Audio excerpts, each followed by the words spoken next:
Hello and welcome to the Ozone Podcast. I am Rob Ogden, your host. I'm joined by Tony Gerdeman and our esteemed editor, John Prentice. How's it going, guys? Fine. And I'm glad you got that esteemed in there because brownie points count. Yes, certainly. This is our very first podcast, the official Ozone football podcast. You guys ready to get this going? Yeah, we're ready. And Tony, you ready? Yes, sir. Yes, sir. Everybody has got a sir in there. There's one order of business. I'd like to welcome Rob to the staff. Rob is new to the Ozone. He's replacing a legend in Brandon Castell, and they are big shoes to fill. Certainly. I'm looking at his feet. I'm not sure his feet are big enough, but we're hoping that his feet will grow into them. Rob, why don't you tell us a little bit about what you've done prior to the Ozone? Sure. I'm a 2012 graduate of Ohio University. My time there, spent a lot of time working for the school paper, was the assistant sports editor there, covering the Bobcats, following them all the way to Sweet 16 and famous Idaho Potato Bowl, that sort of stuff. Prior to my senior year, I was interned with the Columbus Blue Jackets, doing a lot of communication stuff for them. Got to know a lot of guys there. That was a lot of fun. And then post-graduation, I did a 7-month internship with the Columbus Dispatch, doing some stuff for their Buckeye Extra section, and then also doing a lot of copy editing. And now I'm here. So this is your first paying job, first really paying. This is my first real paying job. Paying job, Yep. And you got a pretty important beat. You're covering the Buckeyes. Yeah, a little bit different from covering the Bobcats. Same game, but only about 1,000 more reporters at practice every day than just me and the 2 other people who are at OU practice. But I'm getting accustomed to it, so it's all good. Yeah, that was one of the things I wanted to talk to you about. What have you found? Everybody has a preconceived notion about what a new job will be about, and I'm sure you had some about this one. What has been different? What is diverse? Where's there been a divergence, I guess, from your preconceived notion to what you found to be? Yeah, I knew it was going to be a lot crazier of a beat than covering OU, but I guess just the very limited media access that you get here makes it tough.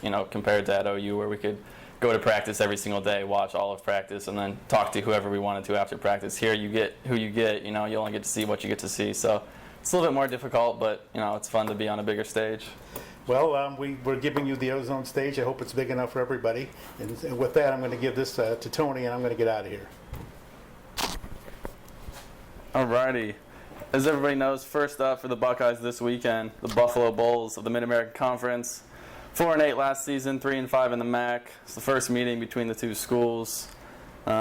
Interesting note, Buffalo, this will be the second straight game they played in Columbus. They finished last season against Bowling Green at Cruz Stadium. We were not really sure why that game happened. Doesn't seem like that one would have been a big ticket seller, but anyway, that's what happened. So the Bulls are back in Columbus, led by head coach Jeff Quinn, who was the interim coach at Cincinnati after Brian Kelly went to Notre Dame for that 48-17 loss to Florida in the 2010 Sugar Bowl. So there is some familiarity between the two coaches, and based on what the players are saying, it sounds like they're ready. Yeah, they're all excited to be hitting somebody else. I think C.J. Barnett said that it's time to put the pain to another team, and that's what they always say this time of year when they get tired of hitting each other, and it's time to find somebody else, find a new victim, I guess. Yeah, and one of the interesting things about Buffalo is their defensive schemes. That was one thing both Meyer and some of the players were talking about yesterday. They do a different type of defensive scheme. They kind of try to trip you up on offense, and that's one of the things that some of the players are saying they do fairly successfully. What is it about that scheme that makes it so difficult? Well, they've got the 3-3 stack. It's just another version of a 3-4 defense. They'll have the 3 down linemen. They'll have 3 linebackers behind them. The 2 safeties that I think Urban said that they cover the deep halves of the field, or the corners cover the deep halves of the field. The 3 safeties will come down and be additional linebackers, or they'll do whatever they can to help out in the run support. They'll be blitzing. They'll be trying to confuse Braxton. And first game of the season, it's like I think Urban said, it takes a while. It takes maybe the first quarter to get accustomed to what the defense is doing, and then from there on, you just do what you do. Yeah, and the defense is led by linebacker Khalil Mack, who's supposed to be a stud. They were talking about him as one of the top linebacking prospects for the NFL draft next year. He had 94 tackles last season. What was it, something like 20-something tackles for loss? 21 tackles for loss, so 8 sacks. Yeah, he's a pretty steady force there for the Bulls. How much difficulty do you think he can present, just individually for the Buckeyes? Well, I'm interested to see because coaches love to talk up the opposition, talking Sure. about Mack being one of the top couple of linebackers in the upcoming NFL draft. We'll see if that. Rarely do you have a Mack linebacker that is that highly thought of, but I'm interested to see how much he does get into the backfield, how they combat him. Yeah. And talking about the backfield, it'll be interesting to see how some of these freshmen do, especially freshman running back Dontre Wilson. We're not really sure what to expect. We know he's going to play. Coach Myers said that he's going to return the opening kickoff for the 2013 Ohio State football team. So we'll see how much he gets in there. What can we expect from Wilson in the first game? I would expect him to catch the ball first before he carries it, because they'll have a hierarchy of running backs to go through. So they'll bring him out. I assume it'll be in a slot, and then maybe in the second half, third, fourth quarter, then he can maybe get his carries. But I think he'll be involved pretty early. I don't know if they'll get him the ball, but he'll be out there. Yeah, that's the really interesting thing with him. We know he's going to play, but we don't really know where he's going to play. I mean, is he a running back? Is he a wide receiver? Is he a hybrid? Like, we really don't know. Exactly. And Buffalo's asking the same question. Exactly. Yesterday, Philly Brown, in his interview yesterday, said that Dontre spends half of his time in the receivers room. So, we're not really sure where he's going to line up. You think he's going to line up in the slot first? It'll be interesting to see. And it'll be interesting to see really how involved he is in the offense. Like you said, it's a crowded backfield. Supposedly led by Jordan Hall. Right. I know a lot of fans aren't too pleased with that. They don't really feel like Hall should be the starter, but Meyer reiterated it again yesterday. Hall's the starter. He's the guy they're going to look to, on the opening drive. That's the thing. You'll never hear one of these offensive coaches saying a bad thing about Jordan Hall. All they do is talk about how good he is, and we saw him in the spring, and he was the best player on the field for the one practice that we saw him, when he was healthy. And since then, he's been the forgotten man. It's been Dontre Wilson. It's been this. It's been that. And now that Jordan Hall is back on top of the heap, I've been entertained by how upset the fans have been about that. I don't expect Jordan Hall to be the guy getting 15 or 20 carries against Michigan. Yeah. But, he's going to have a chance to be the guy, initially, and he'll have it as long as he can carry it. Yeah, that's exactly what Meyer said yesterday. He said the starting running back role is his to lose. So I thought that was really interesting. How do you think the rest of that backfield stacks up? We know Rod Smith is out for 1 game. Mm-hmm. We know Carlos Hyde is suspended for 3 games. We're not really sure how after Jordan Hall how that stacks up. They got Warren Ball and Bryante Dunn, and then also the 2 freshmen, Dontre Wilson and Ezekiel Elliott. How do you see the carries being distributed there? After Hall. I think it's going to be very even between Dunn and Ball initially. I think they'll get, I don't even know how many, 7 to 10 carries apiece in the first half and go from there. And then you've got to get Elliott and Wilson the ball in the second half at some point because you want to see what they can do. And you've got an opportunity now where you're not losing carries to Carlos Hyde or Rod Smith, so you can give them to anybody you want. And you got to see what, you got to give them a chance to produce. And from what we've seen, they can, so why wouldn't you give them the ball? Do you think there's any chance that somebody really just steps up and seizes the job right there on day one against Buffalo? That's what I'm most excited to see because I've said for a while now that all of these backs are 1,000-yard backs. So there's no reason to believe that one of them won't just explode. Right. But they'd have to get enough carries or break 1 or 2 to show that, we need to keep giving this guy the ball. And that's what they said yesterday about, we'll give the hot guy the ball and the one who is producing will be the one carrying it. So they're all going to get a chance to produce. They'll all get a chance to win the job. And it's going to be fun to watch. For Jordan Hall, I know Meyer said the job is his lose, but what an opportunity this is for him because he lost the job, when he cut his foot going into last year. Like, it was his job going into last season, then he lost it when he injured himself. And, Carlos Hyde really took over, and he became the man. And now Carlos Hyde, I don't want to say he's lost the job, but he's definitely, he's not as secure as he was, and he's given Hall the chance to reclaim it. Well, if you look back at last season, the way Carlos Hyde closed the season, he came into this season, you're expecting, 1,400 yards Sure. from him, 100 yards a game. Sure. And Jordan Hall was an afterthought as far as the ball carrier. He was going to be the H. He's going to do this and that and get the ball in space. And now that's completely, like you said, when does Carlos Hyde take the job back? Yeah. It won't be week 4. Will it be week 5, week Yeah. 6? Or at all. Or exactly, or at all, especially if you expect to get production from everybody, and if everybody is producing, why would they lose carries because Carlos Hyde has finally come back? Yeah, exactly. It'll be really interesting just to see, how the loss of Hyde affects, the rotation in the running backs, not just for the first 3 games, but for the entire season. Also interesting, what a difference, the running back situation is this year compared to last year. Coming into last year, like we said, Hall was out, so we had the unknown in Carlos Hyde. We had an unknown in Rod Smith, a guy who he had potential, but he had trouble holding on to the football. A guy who was a freshman last year, Bryante Dunn. Other than that, there wasn't much there at the running back position. And coming into last year without Hall, I think fans were really wondering, who's going to step up. It eventually turned out to be Hyde, but what a 180 it is at that position just now with all the depth they have compared to last year. Look back at last year. There's a reason Braxton Miller was carrying the ball 27 times a game. It's because there was nobody else they had confidence in to get the job done. Bryante Dunn got some play early in the season, had like 7 carries in the season opener, but only carried the ball in 2 more games the rest of the year, I think. And they just didn't have the confidence in him, and they were so close in so many games that they had to rely on their best player, and that was Braxton. Yeah. And this year there are just so many more options, and they have so much more confidence in all of the players that they didn't have confidence in last year. And I think the same can actually be said for the receivers too. Going into last year, Philly Brown was the leading receiver coming out of the 2011 season with 14 receptions. That's absurd. Then you come into next year with just him and Devin Smith, who was a sophomore at the time. Everybody else really unproven.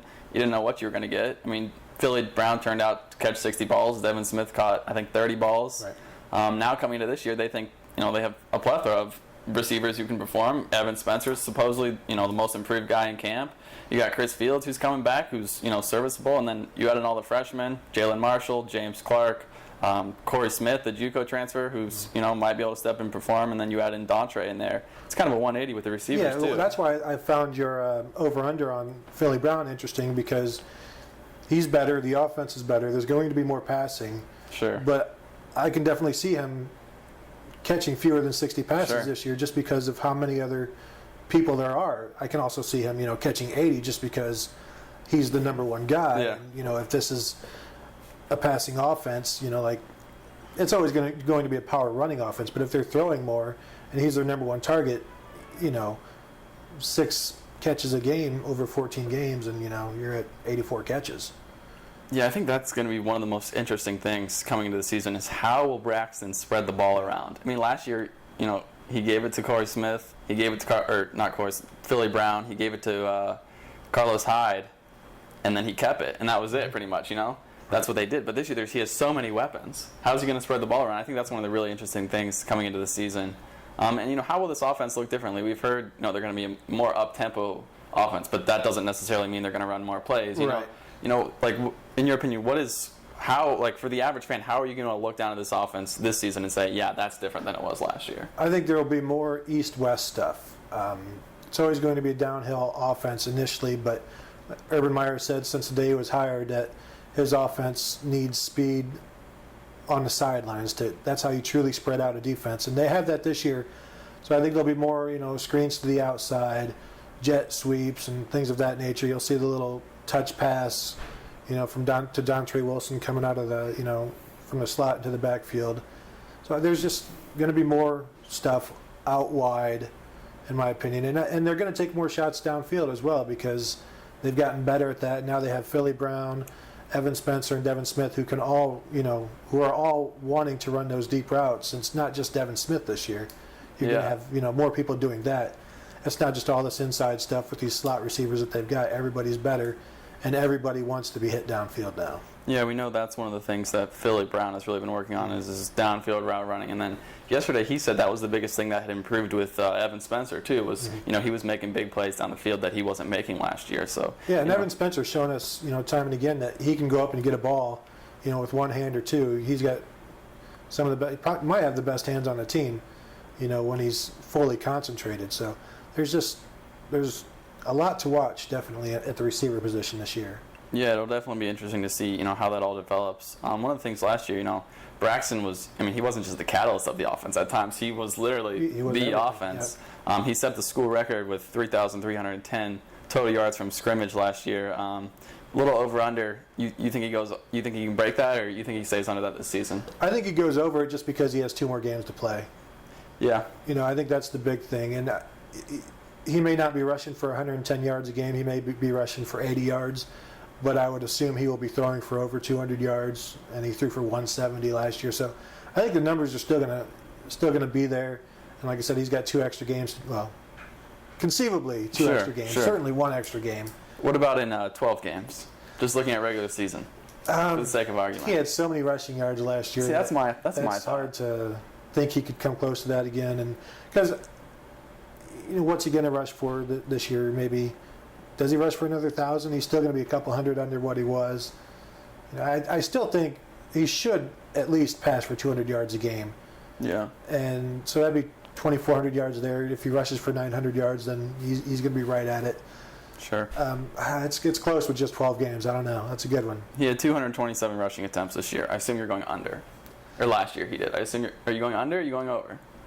In 12 games, I'm definitely going under. 12 yeah, games? Yeah, 12 definitely, games. definitely under. He shouldn't be approaching that. If he is, Urban Meyer said yesterday that if Braxton Miller is the team's leading rusher, then they've done something has gone wrong. Yeah. I disagree with him just because Braxton Miller, assuming he stays healthy, is going to be the only consistent ball carrier all season long. Carlos Hyde he's got a late start. Rod Smith will have a late start and be behind people. Jordan Hall will start the season, but he won't likely finish the season at running back. Braxton Miller is going to be the only person there. I think, unless somebody takes over the job like Carlos Hyde did last year, will 800 yards lead the team this year? Do you think? It probably will. Can Braxton Miller rush for 800 yards? Easily. Will that be a bad thing? No, I think you're right. That's a really good point. So you agree with me that Urban Meyer is I do agree with you. Yeah. No, I think that's a really good point. Like you said, if there was one guy, if it was Carlos Hyde, I would think that he would easily get over 1,000 yards. But he's out 3 games, like you said. Is Jordan Hall going to really be that guy who can take over and go 12 games and finish the season that way? I don't think so. Yeah, that's why I want to know, when does Carlos Hyde, if he does take over the job, when will it be? Because he's going to be brought in slowly in game 4. Brought in, maybe get a few more carries in game 5. Is game 6, is he getting 20 carries? And, is 8 games enough for him to catch Braxton Miller? I don't think it is. Yeah. That's assuming health from Miller. Yeah. Which is tough to assume sometimes. And if you're getting production out of all these other players, they're still going to need the ball too. Yeah. Carlos Hyde, he made a mistake, so, he lost his spot. Right. What about 13 rushing touchdowns? That's what Miller had last year. 12 games. I think he's going to be under that. Just because, they'll be throwing more. And Troy Smith in 2006, they would pass from the 2-yard line because they had such confidence in him. Sure. So I think you're going to see more passing in the red zone. But they were so good in the red zone last year, doing what they do. And Tom Herman has talked about not wanting to lose their identity from what they were last year. And, maybe Braxton has more early in the season because, those would be Carlos Hyde's touches. Sure. But 13, I don't think he'll do that. Yeah, I'm going under on that one as well. The one that's really interesting to me, completion percentage. He was 58% in 2012, 54% in 2011. Tom Herman said he expects him to be up near 70% this year. I don't see that happening. I put the over-under at 65%. Braxton started pretty well last year. He was around that 65% mark, and then, just his numbers declined throughout the season. I think with more short stuff, he might be right at 65, so that's a pretty good number. I think if they're doing more touch passes, which is a free completion, doing more quick screens, there's no reason that you can't be at 67%, which Tom Herman said, he would accept. Mm-hmm. He wants 70, he'll accept 67. He's a taskmaster. Yep. But they also want to take more shots downfield, and that's going to lower the percentage as well. So until I see it, I won't believe it, so I'll have to go under. Yeah, honestly. I go barely under. I think he'll be up around 64. 65, that's a huge jump, from 58 up to 65. Just for some reference, Troy Smith's Heisman winning season, he was at 65%. I don't see Braxton being as good as Troy Smith at completing passes as Troy Smith was his senior year. That's a tall order, to say, will Braxton be more accurate than Troy Smith? Exactly. Because that was one of the things that Troy Smith did very well at Ohio State. I think it gets close. And maybe, if he stays around for his senior year, maybe he surpasses that. But I don't see him getting over 65 this year. but maybe he'll surprise us. What about 20 passing touchdowns for an over-under? He had 15 last year. I think that's over. Over? Yeah, I would expect him to throw for at least 2 a game. I think he will, approach the school record, which is 31, I think, by Troy Smith and Sure. Bobby Hoying. Yep. So I think that's definitely in sight because he has to have 1 or 2, 4 or 5 touchdown games, Yeah. just to set the pace. You would think. Especially with so much uncertainty at running back now. Right. Maybe they go to Miller in the red zone more, like you said, than as opposed to giving the ball to Carlos Hyde inside the 5-yard line like they would have done last year. Passing yards, he had 2,039 a year ago. You think he gets over 2,500? Yeah, I do. I think it'll be 26, 2,700, and I think that could be a bit of a conservative estimate as well. Unless we're still sticking to the 12 games. We are sticking to Yeah, 12 games. I think he'll do over 2,500. I mean, right at it, because like I said before, you have to average over at least 200 yards passing a game. Sure. I mean, if you're any type of offense. I can see him going over it, especially with all the weapons he has. I mean, he said, it's obvious, but he said these are the best weapons he's ever had at Ohio State, which, it's obvious that's Especially the case. if you have a guy who can take a 6-yard hitch and turn it into a 60-yarder. Exactly, and they definitely think they have that. Another thing that, involves Miller maybe is the captain's vote that was supposed to go on yesterday. Meyer said at 2:10 tonight. I think he Right. meant PM, or did he mean 2:10 a.m.? Because I wrote really that don't know. 2:10. He said we're voting tonight at 2:10. I guess when you wake up at 4 in the morning and get coaches at the office at 5 in the morning, 2:10 is at night. Apparently. See, to me, 2:10 at night is 2:10 a.m., but I guess it was 2:10 p.m., but we still haven't heard anything about it. No. So I guess all we can do is make predictions. Who would be your guys? If you were, there were 5 captains last year. Who would you take this year? Well, we know Jack Newhart will be one. Yeah. I think Christian Bryant will be one. I wouldn't be surprised to see C.J. Barnett. Jordan Hall was a captain before. Right, that's a tricky one to me. I don't know. And then, the big question I think for everybody is, will Braxton Miller be Right. a captain? And where do you stand? You know what? I thought about that last night. Originally, I did not put him in. But then, all off season, what have they been talking about Braxton Miller as his biggest improvement? His leadership. Right. If they're going to say that, put your money where your mouth is, vote him as captain, right? I also think, they want him to be confident. He said his biggest improvement is his confidence. What would build his confidence even more than making him a captain? Sure. So I think there's incentive to make him your captain, and will that play into the vote? I think so. And so you said Bryant and Barnett on defense? Yeah. What about Shazier? Well, that's the other thing, because Shazier said yesterday that he had been dealing with a lot of stress, felt like everything was on him, and he's been talking to the coaches a lot lately, and he's had his stress relieved, through talking with them and getting a better understanding of what is required of him. So, I think he feels like he is a captain because he has the weight on his shoulders. Yeah. So, he's another one that wouldn't surprise me to see there, but being a junior and the other two, are seniors, Right. Maybe they lean towards the upperclassmen. If Miller and Shazier were both voted captains, there'd be 2 juniors. Yeah. The last time 2 juniors were captains? Tell me. I actually looked this up. 2001. Joe Cooper and Steve Belisari. What a No. It would have been 2000 would have been their junior year. yeah. So 2000 would have been their senior year. Well, 2001. I guess if Joe Cooper and Steve Belisari are any indication of junior captains, maybe it's best if there are no junior captains. Yeah, Steve No Belisari. offense, but the way their careers ended were not indicative of the leadership of a junior captain, two-time captain. See, I was surprised because I thought, I was thinking about this, Miller, Shazier, if they were both captains, as 2 junior captains, I was wondering, when's the last time that happened? I started going through it. I didn't expect to actually find one. Yeah, no. Then, in the last 15 years, I knew Belisari was a junior captain. I guess it also tells you the lack of leadership on those later teams. And then it's no surprise that, the last bowl game of John Cooper's career was an embarrassment. And, Sure. And there was just, it was time to go. And it seemed like everything was out of control because there was no leadership. Yeah. That'd be interesting, though. Last junior captain, John Simon was a junior captain, wasn't he? I believe. I think so. But, I would have to look. That's a good question. I think so. Anyway, what about a guy like Philly Brown? Philly Brown is the best. I mean, he's, we've talked to him since he was a redshirt freshman, and he's always talked like he was a leader He's down to earth. He jokes around. He seems like he'd just be a tremendous teammate. Yeah. So that has an effect on people.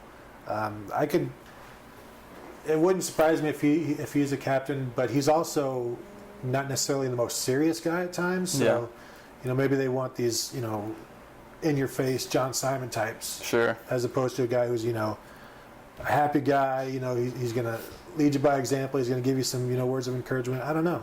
Sure. Yeah, I mean, he's definitely, I'd say, the captain of that receiver group. Yeah, exactly. He talks about that yesterday.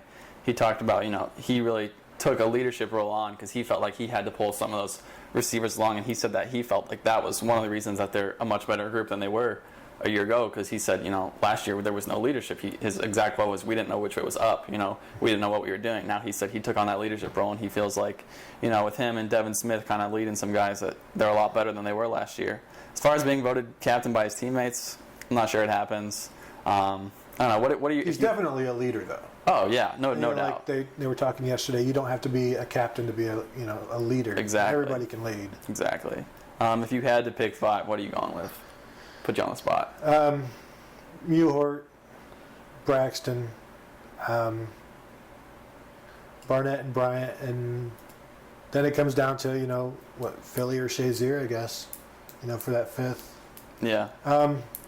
That's if you don't want Hall. I have trouble with Jordan Hall because he has been in trouble. He's been around. There was a little bit of trouble, right? But I don't. How good of a captain was he when he was a captain? We can't speak to that, but he didn't play, so. I don't think you could go wrong with either Shazier or Philly Brown. Yeah, I agree. Maybe they needed on defense more. So I would probably go with Shazier then. What's that like to be a captain junior year and then not get voted the captain again? Exactly. Because that's almost just saying, like, you didn't do that good of a job. You were voted out, basically. Yeah. I mean, I think that'd be weird. But if I had to pick 5, I think I'd go Muhort, Miller, Shazier, Barnett, and Bryant. And the team is just so young at spots that, there's only so many. Are there what, maybe 6, 7 candidates? Yeah.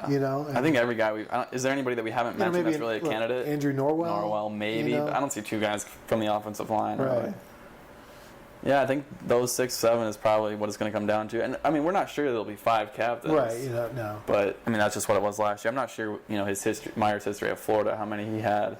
But, some years we see 2 captains. Exactly. So. Some week-to-week captains. Right. So we'll see. We talked a little bit about the defense here. Yesterday, I thought it was interesting. Luke Fickell saying that he didn't have any hesitations about the defensive front 7. He had complete confidence in them, even though they're replacing, 6 out of 7. Even though Ryan Shazier said he said he's really worried about the linebackers. I think he said, I'm not worried about the D-line or the secondary, but I'm worried about our group. Meyer said yesterday that the linebackers was the one group that was kind of still straggling, and then he says, he's not worried. I don't know. What was your take on that?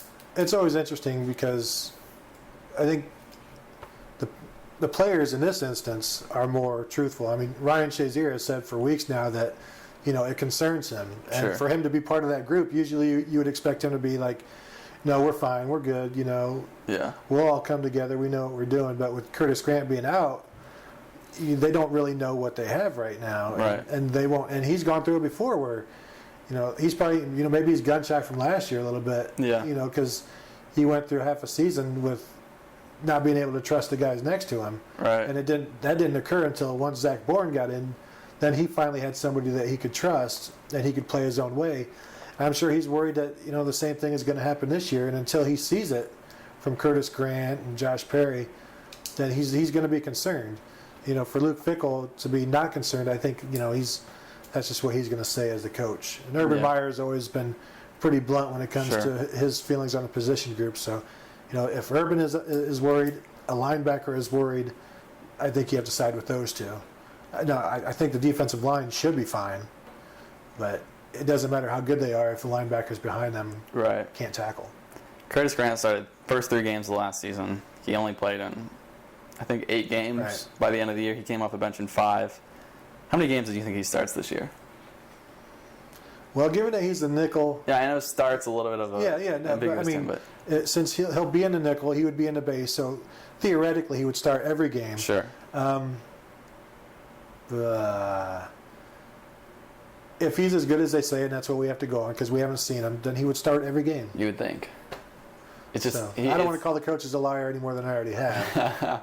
Yeah, it just seems like he's a little bit hard to trust after last year. He sat out part of this practice, but then again, Fickle said yesterday, we don't think if he was a freshman, then we'd be worried about him. But he's a junior, he has some experience. We're not too worried that he. Right, but he the thing is, out. they have said the same thing about Curtis Grant for the last 3, maybe the last 2 years. Yeah.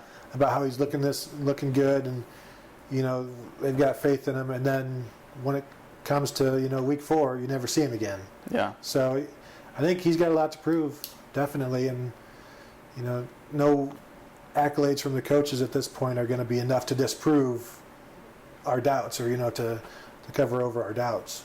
And if he's not in there, who is? I mean, do you go with the freshman Mike Mitchell? Do you go with Joe Berger, who is always being talked about, but I don't think people really expect him to be out there. I don't think so. I think you just if you can't go with Curtis Grant, you go with the 2 best linebackers, and one will be Ryan Shazier, and if the other is Josh Perry, that's fine. Yeah. I mean, he's played the Sam linebacker. He played all 3 spots in the spring. He's an athletic guy. He can play in a nickel, I would assume. Yeah. He's a former track guy in high school. So you just find the 2 best linebackers and you go with it because they've got a bunch of defensive backs. They want to get Von Bell on the field. Tyvis Powell will be out there, who's as big as some linebackers. He's bigger than Ryan Shazier was last year. So. Sure. What about in the secondary? That's probably the most experienced group, or definitely is the most experienced group on the defense. You're missing Bradley Roby for the first game, but he'll be back after 1 game suspension, we think. And then you got Barnett and Bryant, like we mentioned, and then a little bit of uncertainty over at the other position with Armani Reeves, but we think he'll be able to probably step in and do a decent job. At least that's what the coaches have told us. So we feel like that'll be a pretty solid unit with all the starters returning, even though they weren't always great last year when it came to pass defense and tackling and other things. But what's the forecast for them? I think it's going to be interesting to watch Armani Reeves and Duran Grant. I think they'll be battling each other against Buffalo because Reeves doesn't want to view this as a one-time thing. Yeah. That's maybe what it is, but he's going to be showing the coaches that, I need to be out here. And Duran Grant, he got his 1 start last year, and then he was sent back, and, they're going to get a shot to win that job. It's been Duran Grant's job all along. Right. But that doesn't mean that Reeves can't win it in week 1. Yeah. What about some of the freshmen? I mean, there's 3 pretty highly regarded cornerbacks in that class, and then you add in Von Bell, who's also a highly regarded guy. I was pretty shocked to see Gary Conley out there with the first team back when Reeves was injured and Roby was out there. Right. He was out there in front of the 2 guys who'd been here since the spring. Yeah. So how much do you expect them to play this year? Well, we know that. I mean, Coach Combs was saying that he wants to get those guys in the game, So I think they're kind of trying around different places. Burrows has been at the dime. Cam Burrows, the freshman. We know Von Bell. He's been is he second on the depth chart at nickel? Yep. So we know they're going to try to get him in there. I think obviously their biggest contribution is going to be special teams this year. I mean, Meyer says you have to play special teams if you want to play, on defense or whatever. So I think that's going to be their biggest contribution. But I think fans are excited. But honestly, I think it'll be maybe next year, a couple years down the road, before we really get to see what those guys can do, just with all the depth they do have there in the secondary this year. Let's see, what else? Anything else we want to add in our inaugural podcast? No, I thought John's introduction was great. I mean, the only person he's ever introduced me to is Jim Davidson. Our esteemed photographer. Yeah, what are you going to do with that? Yeah. But other than that, you got anything else? What are you? What's one thing you're looking forward to seeing in this game on Saturday? I want to see. The thing I'm looking forward to seeing is how much different the distribution is with football. Tom Herman said formationally things won't look different. It's just the distribution, mainly. And so I want to see if Braxton Miller can actually do this. Yeah. I want to see him be accurate with his throws, get his people involved. Jeff Hireman said that Braxton's looking at his 2nd and 3rd and 4th reads. I want to see that, and basically I want to. You want to see the offense as you think it could be. Sure. With all of these options, all of these weapons. I want to see it realized out there. Yeah, I mean, Braxton said that they only ran 70% of the offense last year because they could. That was all the personnel could do. Now they're saying we can do it all. We're going to open everything up. It's going to look like the 2008 Florida Gators, whatever. I want to see, does that hybrid role work in this offense? Yeah. Can they do that with Jordan Hall? I don't know. Dontre Wilson? I don't know. That, and will they use the tight ends like they say they're going to? Because Urban Meyer and Tom Herman both have a history of throwing to the tight end like early and often, like a lot. Tom Herman even has a history of tight ends being wildcat quarterbacks. Yeah. So what was that, James Casey? Yeah, that was ridiculous. He caught 111 passes, I think, that one year. Ran for like 6 touchdowns. Yeah. I don't know, is it lip service, or are they just saying this to make their tight ends happy? They're saying that they're best in the Big Ten or best in the country. Yeah. I don't know. But we'll see. I want to see if they get the tight ends involved and if they can get the H involved. Are there enough footballs? They might need to get another football. Can they play with 2 footballs? Because they might need to. And get Kenny Guyton out there with Braxton. Sure. Other than that, I think that's it for our first podcast. So I guess this is our slotted time for each week, Tuesday mornings. Sure. We'll try to get this up as soon as possible. Plan on doing this every week throughout football season, and maybe once basketball season starts, we'll start up another one. What about the bye week? Can we get a week off? Maybe we'll get a week off. We hope to have some guests down the road, other than John. We'll get Jim next week to talk about framing, photography, and white balance, and getting rid of red eye. We hope to have some interesting guests down the road. So we'll see what we can do. Hopefully you enjoyed, and we'll be back next week. Have a good one.